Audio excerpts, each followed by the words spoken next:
मेरा नाम डॉक्टर चमन कुमार है। मैं एज ए रिसर्च फेलो राष्ट्रीय लीची अनुसंधान में कार्य करता हूँ। और हमारा जो मेन काम है वो फोकस्ड है वैल्यू एडिशन पे, क्योंकि लीची एक बहुत ही पेरिशेबल क्रॉप है।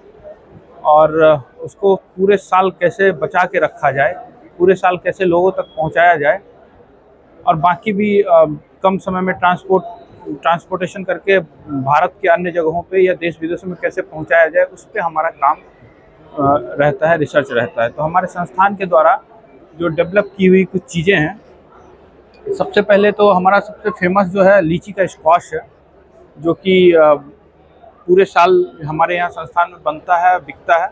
ठीक है, इसकी हम ट्रेनिंग भी करवाते हैं किसानों को।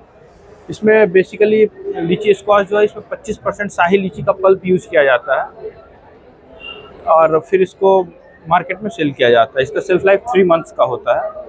अगला जो हमारा प्रोडक्ट है ये लीची रसगुल्ला है। इसको हम कैंड लीची भी बोलते हैं। इसको जैसे रसगुल्ला होता है, सेम प्रक्रिया से इसको लीची के सीड्स को निकाल कर उसको चीनी की चाशनी में डुबो कर रखा जाता है, ताकि उसका सेल्फ लाइफ बढ़ सके। और इसकी भी सेल्फ लाइफ 1 ईयर हो जाती है। इसको रेफ्रिजरेटेड कंडीशन में रखा जाता है, लोगों तक पहुंचता है। इसको लोग डायरेक्टली भी कंज्यूम करते हैं। कई सारी जगह में अभी लीची खीर बन रहा है, डेजर्ट्स में इसका इस्तेमाल किया जाता है। ये हमारा लीची शहद है, जो कि काफ़ी पॉपुलर हो रहा है अभी। इसमें क्या होता है, जब हमारा फ्लावरिंग होता है लीची के सीजन में, तो उस समय हम लोग बी बॉक्स, प्लांट के नीचे बी बॉक्स रखते हैं, जहाँ से मधुमक्खी फ्लावर से नेक्टर्स को कलेक्ट करके लाती है और फिर वो उसी से शहद बनता है। उसी को हम लोग पैकेजिंग, हनी प्रोसेसिंग यूनिट भी है हमारे पास, जो कि किसानों को भी हम देते हैं एक मिनिमम चार्ज पे। और फिर वहाँ पे हम हनी को प्रोसेस करते हैं, इससे जो भी इम्प्योरिटीज़ है उसको रिमूव करते हैं।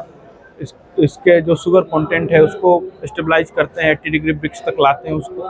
और फिर इसका बोटलिंग करके, पैकेजिंग करके हम लोग इसको फिर बेचते हैं और किसानों को भी सिखाते हैं कि कैसे हनी का प्रसंस्करण करके बढ़िया से उसका पैकेजिंग करके उसकी गुणवत्ता को और मूल्य को बढ़ाया जा सकता है।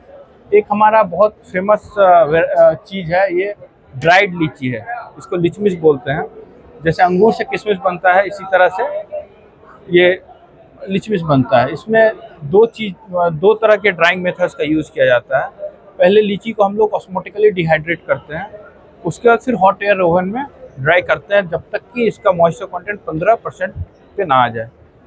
फिर उसका हम लोग इसको पैकेजिंग करके लिचमिस के नाम से मार्केटिंग भी करते हैं और इसकी ट्रेनिंग भी हम देते हैं किसानों को। ऐसे ही एक हमारा लीची नट है। इसमें लीची को डायरेक्ट ओवन में ड्राई किया जाता है और इस छिलके के साथ किया जाता है। और जो पल्प है वो सीड में सूख जाता है, सीड के पास सूख जाता है, और वैसे ही प्रिजर्व करके रख सकते हैं। जब उसका इस्तेमाल करना हो तो बाद में उसका इस्तेमाल कर सकते हैं। और अभी जो है ये तो वैल्यू एडेड प्रोडक्ट्स हो गए, पर अभी लीची में बाई प्रोडक्ट यूटिलाइजेशन भी एक बहुत बड़ा मुद्दा बन के आ रहा है।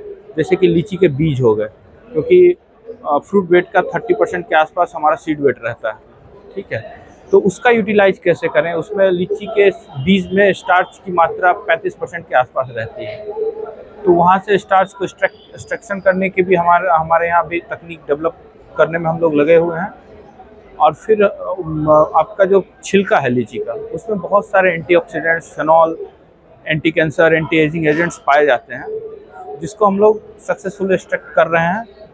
पर अभी तक उसको कमर्शियल लेवल पे नहीं किए हैं, पर होपफुली बहुत जल्दी हम लोग उसमें भी सफलता हासिल करेंगे।